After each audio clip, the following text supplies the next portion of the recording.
இன்னைக்கு என்ன குடும்பமே களை கட்டுது? ஆமா முதலாளி, கொஞ்சம் சாமா வாங்குறதுக்காக ஆக, கிழங்கு, பருப்பு, துண்டு மிளகாய், பெரிய சமன் உண்டு, சீனி, நெத்தலி. கணக்க புத்தகத்துல எழுதவா? அஸ்வசுமையில இருந்து எங்களுக்கு பேங்குக்கே காசு வருது. குறைந்த வருமானம் பெறும் குடும்பங்களுக்காக அதிகரிக்கப்பட்ட ரூபாய் 15,000க்கான கொடுப்பனவு உறுதியானது. கேஸ் சிலிண்டருக்கு நீங்கள் வழங்கும் வாக்கினால் அதனை பாதுகாக்க ரணிலினால் இயலும்.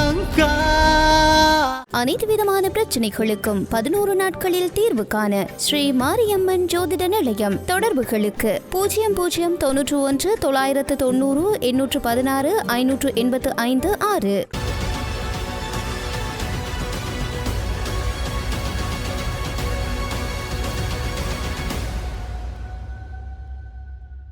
இஸ்ரேல் மீது ஹவுதி கிளர்ச்சியாளர்கள் இன்று மீண்டும் ஏவுகணை தாக்குதல் மேற்கொண்டதில் இஸ்ரேலின் மோடியின் ரயில் நிலையத்தில் சிறு பாதிப்பும் பொன்ஷெவன் வனப்பகுதியில் தீ விபத்து ஏற்பட்டுள்ளது. ஏமனிலிருந்து ஹைபர்ஷானிக் ஏவுகணை ஏவப்பட்டுள்ளதாக சர்வதேச ஊடகங்கள் செய்தி வெளியிட்டுள்ளன. இஸ்ரேல் வான்பரப்பிற்குள் வந்த ஏவுகணையை இஸ்ரேலின் ஏவுகணை தடுப்பு அமைப்பு தாக்கிய போதிலும் ஏவுகணையின் பாகங்கள் வெடித்து சிதறின. இதன்போது விரைந்து செயல்பட்ட தீயணைப்பு பிரிவினரால் தீ கட்டுக்குள் கொண்டு வரப்பட்டுள்ளது. எவ்வாறாயினும் இந்த ஏவுகணை தாக்குதலின் போது காயமோ உயிரிழப்புகளோ பதிவாகவில்லை என சர்வதேச செய்திகள் தெரிவிக்கின்றன.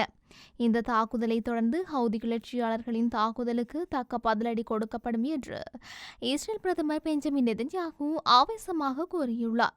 முன்னதாக கடந்த ஜூலை மாதம் 19ஆம் தேதி இஸ்ரேலின் டெல் அவிவ் நகர் மீது ஹவுதி கிளர்ச்சியாளர்கள் ட்ரோன் தாக்குதல் மேற்கொண்டனர்.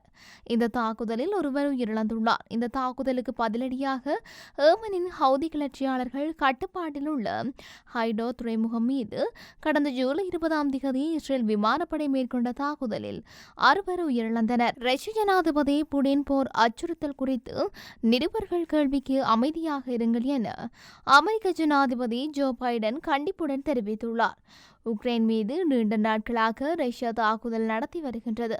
மேற்கத்திய நாடுகள் உதவியுடன் இதற்கு உக்ரைன் பதிலடி கொடுத்து வருகின்றது. நீண்ட தூரம் சென்று தாக்கும் ஏவுகணைகளை பயன்படுத்தி தாக்குதல் நடத்த உக்ரைனை அனுமதித்தால் அது மேற்கத்திய நாடுகள் ரஷ்யாவுடன் நேரடியாக மோதுவதற்கு சமம். நாங்களும் உரிய பதிலடியை கொடுப்போம் என ரஷ்ய ஜனாதிபதி புடின் எச்சரிக்கை விடுத்திருந்தார்.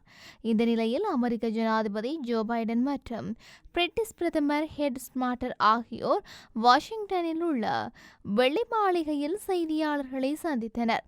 புடின் போர் அச்சுறுத்தல் பற்றி கேள்வி எழுப்பிய நிருபருக்கு நான் பேசும் வரை அமைதியாக இருங்கள் என்று நான் சொல்கின்றேன். சரியா, நல்ல யோசனையா என பைடன் கோபத்துடன் பதில் அளித்தார். ஆனாலும் நிருபர் தனது கேள்வியை தொடர்ந்து எழுப்பியதால் பைடன் அவரை மீண்டும் கண்டித்தார். நீங்கள் அமைதியாக இருக்க வேண்டும், நான் இங்கே ஒரு அறிக்கையை வெளியிடப் போகின்றேன், சரியா என்றார். புடினை பற்றி நான் அதிகம் யோசித்து பார்த்தது இல்லை. உக்ரைனுடனான போரில் புடின் வெற்றி பெற மாட்டார் என்பது தெளிவாக தெரிகின்றது. ரஷ்யாவின் தாக்குதலுக்கு எதிரான உக்ரைனை காக்கும் வகையில் உதவ நாங்கள் உறுதியாக இருக்கின்றோம், இவ்வாறு அவர் கூறினார். கனடாவில் சக்தி வாய்ந்த நில அதிர்வுகள் பதிவாகியுள்ளன. பிரிட்டிஷ் கொலம்பியாவில் இந்த நிலநடுக்கங்கள் பதிவாகியுள்ளதாக தேசிய நில அதிர்வு மையம் தெரிவித்துள்ளது. முதலாவது நில அதிர்வு 6.5 மெக்னிட்யூட் அளவில் ஹைடர்காவ் வான்கூருக்கு வடக்கே சுமார் 1720 கிலோமீட்டர் தொலைவில் 33 கிலோமீட்டர் ஆழத்தில் பதிவாகியுள்ளது. மற்றும் ஒரு நில அதிர்வு அதே பகுதியில் அரை மணி நேரத்திற்கு பின்னர் 4.5 மெக்னிட்யூட் அளவில் பதிவாகியுள்ளது. இந்த நில அதிர்வுகளால் அப்பகுதியில் உள்ள கட்டிடங்கள் சில குலுங்கியதைத் தொடர்ந்து மக்கள் அச்சமடைந்துள்ளனர். எவ்வாறாயினும் சுனாமி எச்சரிக்கை எதுவும் விடுக்கப்படவில்லை என தெரிவிக்கப்பட்டுள்ளது.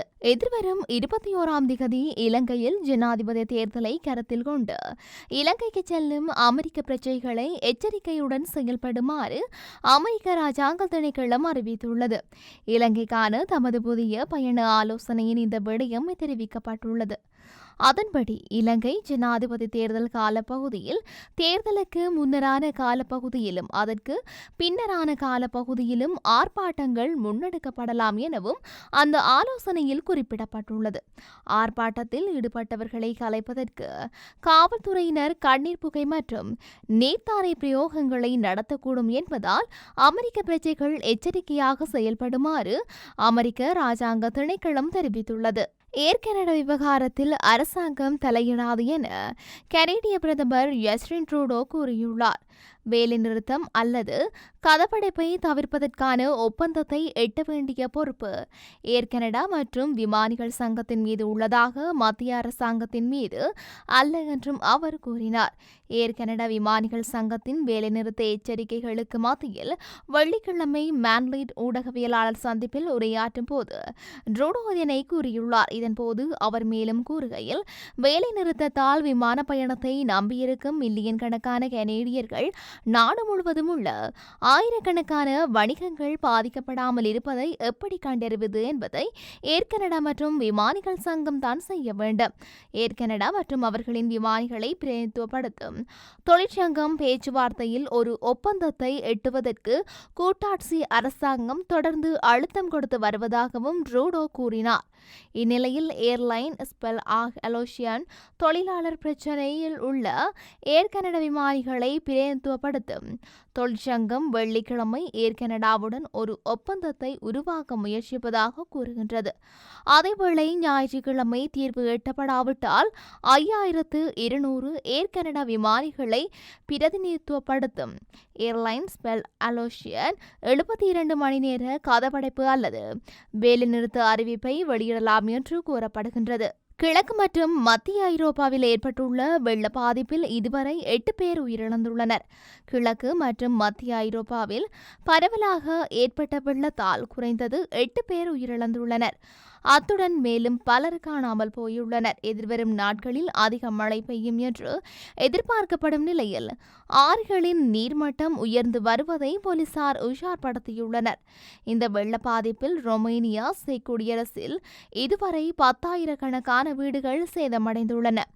ஞாயிற்றுக்கிழமை தென்மேற்கு போலந்தில் ஒருவர் மூழ்கி இறந்ததற்காக கண்டறியப்பட்டது. ஆஸ்திரேலியாவில் வெள்ளத்தை எதிர்த்து போராடிய தீயணைப்பு வீரரும் உயிரிழந்தார். மேலும் செக் குடியரசில் 4 பேர் காணாமல் போயுள்ளனர். ரொமேனியாவின் கிழக்கே உள்ள ஹலாடியில் சுமார் 5000 வீடுகள் சேதமடைந்துள்ளன. 25,000 பேர் மின்சாரம் இல்லாமல் தவிக்கின்றனர்.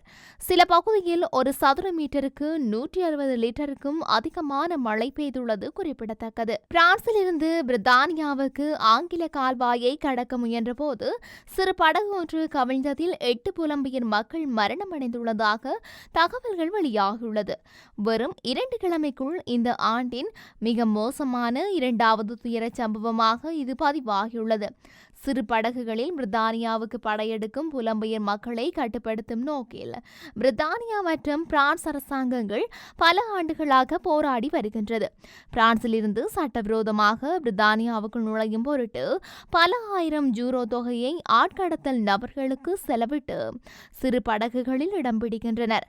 ஞாயிறன்று நடந்த இந்த விபத்தானது படகு புறப்பட்ட சில மணி நேரத்திலேயே நடந்துள்ளதாக பிரான்ஸ் அதிகாரிகள் தெரிவித்துள்ளனர். மேலும் சிறு படகுகளில் மேற்கொள்ளும் அபாயகரமாக பயணத்தை சமீப நாட்களில் பலமுறை புலம்பெயர்ந்தோர் முன்னெடுத்துள்ளதாக கடல்சார் அதிகாரிகள் சனிக்கிழமை தெரிவித்தனர். இதில் வெள்ளி மற்றும் சனிக்கிழமைகளில் மட்டும் 24 மணி நேரத்தில் 200 பேர் மீட்கப்பட்டுள்ளனர்.